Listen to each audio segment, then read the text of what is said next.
Hi, I'm Celeste and welcome to Find Your Purple. Today is day 9 of my 40 days of reflection. Just giving you things that I'm reflecting on when I think of 2.5 years of my journey with becoming a believer. And during that time, I read the Bible for the first time. And again, just a lot of things are coming to light or are clarifying what I didn't know, didn't understand. I mean, I have a long, long way to go, but there's just a whole lot of answers that I've gotten, or pieces that are starting to fit together that didn't fit together before in my life. But today, as my thought is, not everyone thinks the Bible's relevant. I think I mentioned yesterday or the day before that I never thought it was really relevant in life.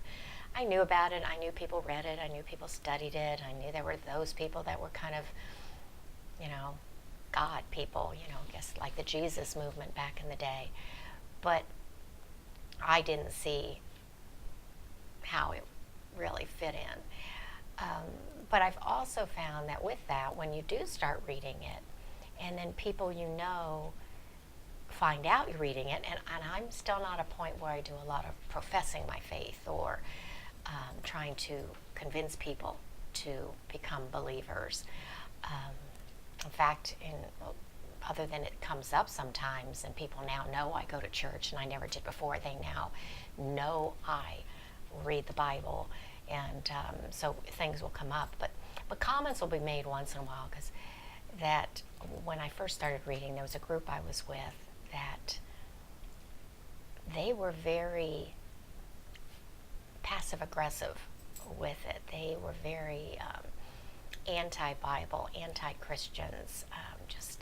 It was one of those roll your eyes, but not only that, but kind of felt it was almost cult-like. Comment other people will make, even on comments on the YouTube, will say, how can you be a part of a faith that condones, rape and adultery and mass murder, genocide, and all of that?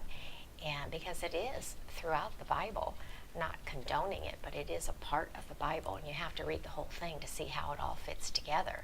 Not that I understand it all, but it still makes a lot more sense than it did to me a few years ago. And one of the stories in the Bible that makes more sense to me now is the story of Abraham, where God tells him to sacrifice his only son. Now, this is a man who was, I think, 100 years old when the son was born. And God tells him to go up to the mountain and sacrifice his son. And Abraham takes off that morning and takes his son, and then they go to the foot of the mountain, and he leaves whoever came to help him, he leaves them down, and he and his son go up. You can imagine the walk. And I don't know what Abraham would be feeling, but as a mom, when I read that, it's just, could I really kill my son for God? Even though God does say in the Bible, you must love God more than you love your children, and you love your family and parents and all of that. And so I never could get why God would do that. Now, at the end, God doesn't require him to do it. Abraham's in the midst of bringing down the knife, but God stops him. And in reading the commentaries, and it does make sense, Abraham was a man of faith. That's one of the things you read about him, is that he was considered by God as one of the great men of faith. And he, if anyone trusted God, he trusted God. God told him that he was going to be the father of nations. Well, how could he kill the son that's the father of nations? Or he could resurrect the son, bring him back from the dead. But he had that much trust in God, knowing God would make it right. And so I think it's all about having that kind of faith in God and deepening the faith. And that takes a lot of work, and it takes building a relationship, which we'll be talking about in the next few days. But it puts things on a different perspective for me, that it wasn't just a random, God's going to make you kill your son to prove that you love me kind of thing, even though in a sense that's what he did.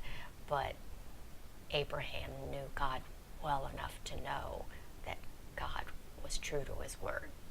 And I think that was another aha moment for me, because I looked at things a little too surfacey when I looked at the Bible, especially my first read through. So it's not as simple as it looks. There's a lot of twists and turns and underlays and understandings and backstories that it only takes time to understand or become more familiar with, I guess. And it's a journey worth taking. So if you haven't started it, hey, I recommend you do. As always, grab your cup of tea, sit back, and let's start sharing.